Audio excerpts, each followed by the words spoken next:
everyone, we are going to make this really cute red plaid set today. I've been wanting to do plaid sets for ages. It seems like it was tricky, but it's more just patterns.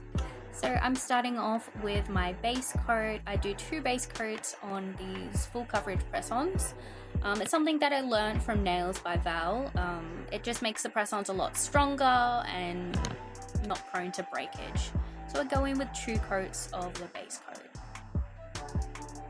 Once I've done that, I'm going in with this cute pinkish nude on, I'm pretty sure, 3 of the fingers, and then I leave 2 to be a full plaid finger. I'm pretty sure I do about 2 or 3 coats of this because I love having the solid look because it is quite sheer. So I go in with this gorgeous red. It's from the Beatles line and it is so pigmented and so red. I love it so much, so I'm definitely going to get more of this red because I think it'll be quite popular. So I go in and do that on 2 of the nails, and that is the same red I'm going to use on the French tips as well. So now I'm going in and doing the French tips. As before in my other videos, we're doing the A method. It is the best method. I tried to do freehand earlier on a different set and I just couldn't, so I'm like, let's just stick with the A method because you can't go wrong with it. A method is creating those 2 lines and then going line across, so creating an A and then connecting the lines, then filling it in. Some people like to fill it in with their liner brush. I have no patience for that, so I do a little bit and then I go in with the whole brush and get the polish on there.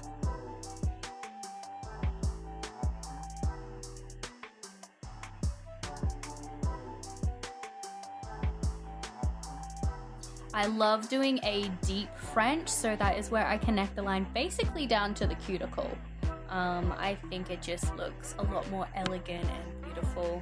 Now I'm going in with a little bit of acetone on just a plain brush and fixing up the lines.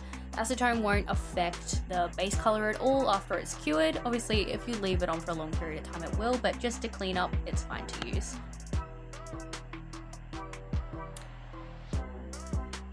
Now we are all zoomed in and we're going in with the detail. So I've just got a black, I actually watered this black down with a top coat, so you can see it's not as pigmented. I did do that on purpose, so then you can see the plaid lines go across and where they connect. So if you want to do that, you can, you don't have to. I just did because of the photo reference I was using. It had more of a like transparent black for the lines. I'm just going in with a detail brush. It doesn't have to be a long one. Short one is preferred on this one because you want the lines to be thicker. So I went and did that on all the nails, and now I'm doing my horizontal lines. So just making sure they're straight. It is the hardest thing with this one basically, because I'll do a line and then I'll realize it's wonky when I hold it back in front of me. So here I'm just cleaning it up with some acetone again and making them straighter and more even. But don't stress too much because when you put all the lines in, they will kind of like disguise each other, which is really good. With the placement of the lines, I just went through, like I liked the ones being on the side, like the horizontal ones on the side for a little bit, and I wanted to mix it up and not just have all the same pattern. And then, yes, so going across with this one, as you can see, because I use the kind of transparent black, you can see where it crosses over and it makes it more of the plaid look. Now we're going in with the white lines. You do want a thinner brush when you're doing this because it is quite a thin line going straight up. You want it just off center from your previous vertical line. So just off to the side of it so you can still see your lines. But that's, yeah, where my reference photo kind of showed. There's so many different plaid reference photos you can get, so honestly just go on Pinterest is what I did and find the one you liked the most. I made a little mistake there, so I just used acetone and bring it back down. When you're doing the French part, don't worry about going like over past the French onto the nude base because you just clean it up afterwards. And as you see, I went through and did all of the vertical lines. Why do I keep forgetting that one?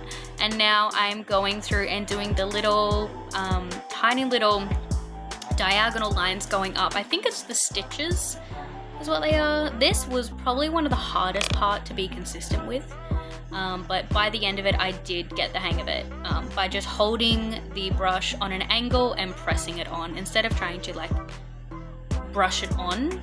Just hold the brush on the angle you want and press it down, going straight down and then straight across.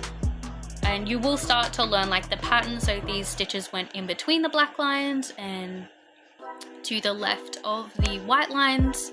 And as you do this, it does start to come together a bit. I didn't like how that one turned out, so I completely removed it and started again. But yeah, this is probably the most hardest part of this set, is just getting the lines right and getting it straight down and then straight across as well. But we practice and we get better. Next I am doing, I'm doing so the lines on the other set as well, and I'm going through and just adding more detail to the black lines. What I did do as well is where the black lines crossed over each other, I put a little bit more black on there just to make it look like it crossed over. That's just something else I did.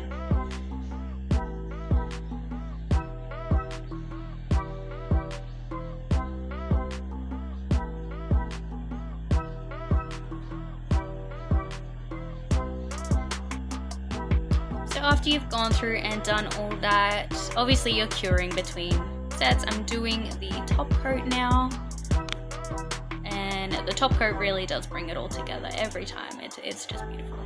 I also did this in a matte top coat, which was really cute.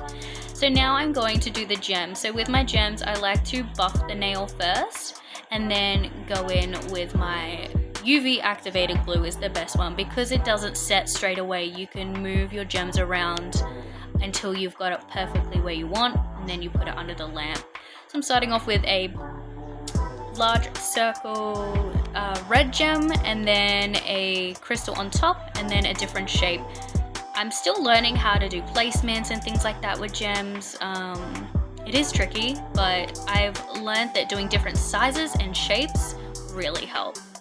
Now when you're putting the gems on, I didn't put the matte top coat on the nude base because I knew I was putting gems on, because once I found like if I put a matte top over the top and then try and put gems on top of that matte top coat, they just wouldn't like adhere properly. So this is me going through afterwards and doing the matte top coat on the nude base. And that's just so everything is even. Afterwards, this is how I shape the ends. I learned this as well from Nails by Val. She, it makes a hell of a difference, really does. It makes it look more crisp and finished. There's no bulkiness to the nail. It makes it look really nice. Obviously after doing that, give it a little brush and just fixing up this last one, and this is how they turned out. If you want to order your own custom set, just DM me on Instagram or Facebook.